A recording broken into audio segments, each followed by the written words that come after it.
السلام عليكم ورحمة الله وبركاته. أبطال الصف الخامس الابتدائي، عاملين إيه يا رب؟ جميعا تكونوا في أحسن حال. بصوا يا غاليين، دلوقتي إحنا هنتكلم عن أول درس في الوحدة الأولى بعنوان موقع مصر الفلكي. يعني إيه الكلام ده؟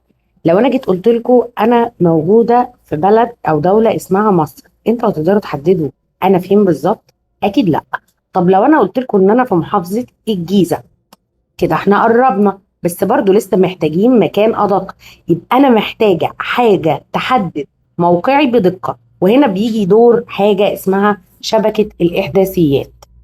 إيه هي شبكة الإحداثيات دي؟ هي خطوط الطول ودوائر العرض اللي مرسومة على الخرائط وعلى مجسمات الكرة الأرضية. طب ايه اهميتها؟ كل خط فيهم ليه رقم.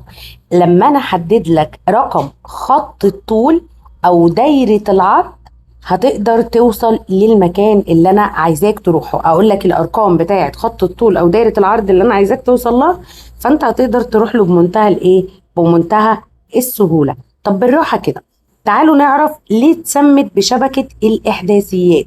بص على المجسم اللي قدامك، هتلاقي مرسوم خطوط بالطول وكمان خطوط بالعرض، او اللي بنقول عليها دوائر العرض. لما بتتقاطع خطوط الطول ودوائر العرض مع بعضهم عملت شبه الشبكة، عشان كده اتسمت بالايه، بالشبكة.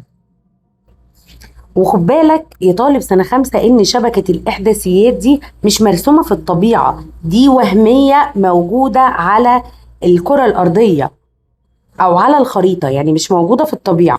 يعني واحنا ماشيين في الشارع ولا احنا مسافرين من مكان لمكان مش هنلاقيها موجودة على الارض. يبقى تاني، ما المقصود بشبكة الاحداثيات؟ هي يقصد بها خطوط الطول ودوائر الايه، ودوائر العرض. واحنا بنذاكر كده زي الشاطرين نحط هنا سؤال ما المقصود، عشان لما نلاقيه في الاخر في الواجب نعرف نجيب الاجابة بتاعته ونقدر ايه، نقدر نحل. بما تفسر أهمية شبكة الإحداثيات، مكتوب عندي إن هي بتساعدني على حاجتين. رقم واحد، السفر واكتشاف الأماكن. رقم اتنين، أقدر من خلالها أحدد موقع مصر على الخريطة. هديكم مثال. تخيلوا إن حد صاحبكم بيقول لكم تعالى قابلني في القاهرة. فين في القاهرة يا ابني؟ لازم مكان محدد. نفس الفكرة على سطح الأرض عموما. فشبكة الإحداثيات هنا بتدي للمكان عنوان جغرافي دقيق، فتقدر تروح له عند نقطة معينة هتلاقيه موجود فيها. وزي ما قلنا شبكة الإحداثيات دي جواها عيلتين كبار، خطوط الطول ودوائر الإيه، ودوائر العرض. في الصفحة بتاعتنا دي احنا هنتكلم عن العيلة الأولى وهي خطوط الطول. ما هي خطوط الطول؟ تعال نبص كده على المجسم الكرة الأرضية اللي قدامي ده، هلاقي أنصاف دواير، نص دايرة مش دايرة كاملة، مرسومة على الكرة الأرضية. طبعا القلم إيه يعني مش هيدياني بالظبط، بس هي مرسومة قدامكم. أنصاف دواير، نص دايرة اهي، بتصل من فين لفين؟ بتصل من القطب الشمالي لحد القطب الجنوبي. وقفة رأسية، وقفة بالطول، عشان كده بقول عليها خطوط الايه، خطوط الطول. يبقى خطوط الطول هي ايه؟ هي انصاف دوائر رأسية بتوصل فين لفين، جاية من القطب الشمالي لحد القطب الايه، الجنوبي. يبقى تاني، خطوط الطول دي شكلها ايه؟ واقفة اهي بالطول قدامنا، بتوصل مين بمين؟ بتوصل القطب الشمالي بالقطب الجنوبي. وهنا خط الطول بلقاه واقف بطوله مش نايم على عرضه، عشان لما نيجي نتكلم عن دوائر العرض. عندي في النص خط الطول الرئيسي وهو خط ايه؟ جرينتش. خط ده بقى كبير العيلة، الخط الرئيسي اسمه خط ايه؟ اسمه خط جرينتش. درجته كام؟ درجته صفر.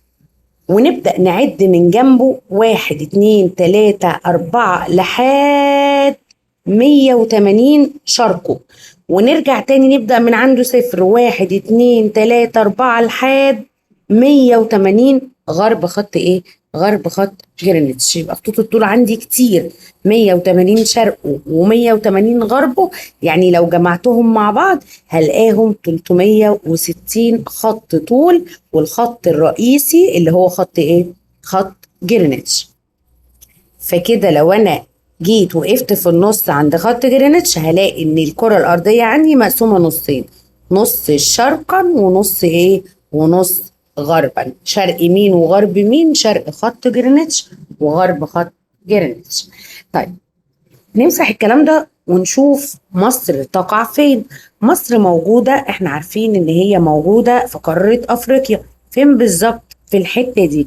طب انا لو سألت دلوقتي وقلت هي مصر تقع شرق خط جرينتش ولا غربه؟ هتبص كده تلاقيها شرق خط ايه، جرينتش. وطبعا احنا سمعنا الكلام ده واحنا موجودين في الحصة يا سنة 5. فهنا تاني بنقول خط الطول الرئيسي هو خط جرينتش، درجته كام؟ درجته 0. قاسم الكرة الأرضية نصين، نصف شرقي ونصف غربي. هدخل بعد كده على أهمية خطوط الطول. السؤال اللي بيجي لي هنا ولازم أفضل مركز فيه، سؤال بما تفسر. خطوط الطول مهمة في إيه؟ ليها حاجتين، احنا لسه قايلين أول حاجة منها إن هي تحديد المواقع على سطح الأرض سواء شرقا او غربا. بحدد موقع اي مكان زي ما عملت كده مع مصر. قلت مصر تقع فين؟ قلت لي شرق خط جرينتش، خلاص حددنا موقعها. ايه كمان؟ معرفة فروق التوقيت بين الدول. يعني ايه الكلام ده؟ يعني مش كل العالم الساعة عنده زي دلوقتي عندنا في مصر. ممكن يكون احنا عندنا نهار ومكان تاني عنده ليل. ليه بقى؟ لان الارض اللي قدامنا دي بتدور حوالين نفسها وبتلف قدام الشمس. فالحتة اللي قدام الشمس بتكون نهار والحتة التانية اللي في الظهر بتكون ليل. وشرحنا الكلام ده يا سنة 5 واحنا موجودين في الحصة. قلنا ان الارض بتدور حوالين نفسها كل 24 ساعة قدام الشمس. بتدور من فين لفين؟ بتلف من الغرب للشرق، بتلف عكس عقارب الساعة. تمام؟ فالشمس بتطلع فين؟ بتطلع في الأماكن الشرقية قبل الأماكن الغربية. يعني الشمس بتشرق هنا، بعد كده هنا، بعد كده هنا. تبدأ تشرق بقى في الأماكن إيه؟ بسبب دورانها حول نفسها مرة كل 24 ساعة. من فين لفين؟ أكدنا على الكلام ده وتقريبا اللهم بارك كلكم حافظينه. من الغرب للشرق. فالشمس بتطلع في الأماكن الشرقية قبل الأماكن الإيه؟ الغربية. قلت لكم إن هم زي المراية، واقفة قصادها زي المراية. فتاني أهمية خطوط الطول، بتحدد المواقع على سطح الأرض شرقا وغربا، وبتعرفني فرق التوقيت بين الايه، المدن. فالشمس بتطلع الاول او بتشرق الاول في المناطق الشرقيه قبل المناطق الايه، الغربيه. ولما بصينا على الخريطه لاحظنا ان مصر بتقع في نص الكره الشرقي من الكره الارضيه اللي هو شرق خط مين؟ خط جرينتش. تعالوا نتكلم عن حقائق فلكيه. قلنا ان بتدور الارض حول نفسها مره كل 24 ساعه. من فين لفين؟ ركز وركزي. من الغرب الى الشرق، من الغرب للشرق. طب الشمس بتطلع فين الاول؟ تطلع بقى في الشرق قبل الايه، قبل الغرب. وده سؤال من النتائج مهم جدا ان احنا نكون برضو حافظينه. النتائج المترتبه على دوران الارض حول نفسها مره كل 24 ساعه من الغرب للشرق، هتقولي يؤدي ذلك الى شروق الشمس على المناطق الشرقيه قبل المناطق الايه، الغربية. تطلع في الشرق الأول بعد كده في الغرب. خلاص. 2، بقول إن يوجد فرق زمني ما بين كل خط طول والتاني 4 دقايق. ودي حاجة برضو من الحاجات اللي انتوا حافظينها. يعني الخط اللي بيبقى في الشرق سابق الخط اللي بعده بكام دقيقة؟ ب4 دقايق، وهكذا. تمام؟ يبقى تاني، الشمس بتطلع فين الأول؟ في الشرق قبل الغرب. هل الشمس بتطلع مرة واحدة في الكرة الأرضية كلها في نفس ذات الوقت؟ لا طبعا، بتطلع في الأماكن الشرقية قبل الأماكن الغربية. تمام؟ وهنا ممكن نستنتج برضو نتيجة مهمة جدا يا سنة 5، إن دوران الأرض حول نفسها كل 24 ساعة من الغرب للشرق، وطلوع الشمس شرقا قبل غربا. برضو في نتيجة تاني لازم تكونوا عارفينها، ان ده بيؤدي دوران الارض حول نفسها قدام الشمس بيؤدي لتعاقب الليل والنهار، او النهار والليل يجوا ورا بعض بالترتيب. النهار يجي وتفضل الدنيا يمشي كده كده كده، الدنيا تنور في الحتت دي، بعد كده يجي الليل، وهكذا يفضل ماشي ايه لحد ما تضلم في وعملنا الكلام ده بأمثلة في الحصة، وأظن ثبتت معاكم إن شاء الله. فاللي واقف معاه حاجة يبعت لي وأنا هجاوبه عليها في أي وقت. تعالوا بقى نختار الأسئلة اللي هتحلوها في الواجب، عشان أنا قلت هنزلها لكم في الفيديو هعلم لكم عليها. سؤال الخريطة هنحل منه رقم 2 ورقم 3 ورقم 4 ورقم 5. هحل معاكم أنا 5 هنا في الفيديو. بيقول لي صح أو غلط. تشرق الشمس على مدينة السلوم قبل مدينة رفح. تعالوا نكبر الخريطة كده بتاعتنا ونشوف. رفح اللي في الشرق والسلوم اللي في الغرب. يبقى صح ولا غلط؟ هو السؤال بيقول لي ان الشمس بتطلع في السلوم قبل رفح.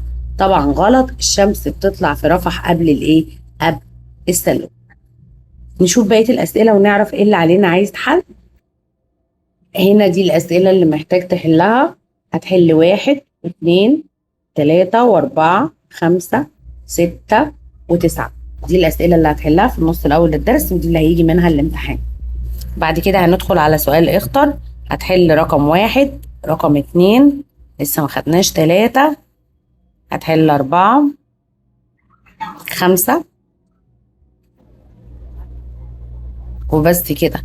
تدخل بعد كده على أكمل. هتحل 1 و2. صوب ما تحته خط. هتحل 1 بقى 1 لأ. هتحل 2 وهتحل 3. اكتب ما تشير إليه العبارات الآتية. ولا حاجة منها. ما المقصود؟ ما المقصود بخطوط الطول اللي انت حفظتها بقى تكتبها هنا. تمام. بما تفسر أهمية خطوط الطول الأهميتين اللي احنا خدناهم.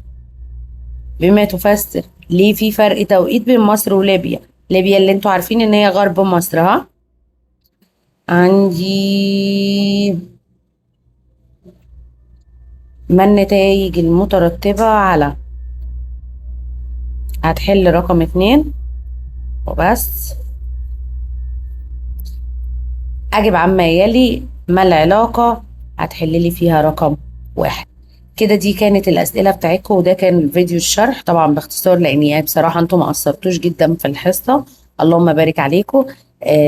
يعني أقدر أقول بنسبة 90% قايمين حافظين الدرس جميعا. اللي يقف مع حاجة يبعت لي سنة 5. أشوفكم على خير يا رب يا حبايبي، والسلام عليكم ورحمة الله وبركاته.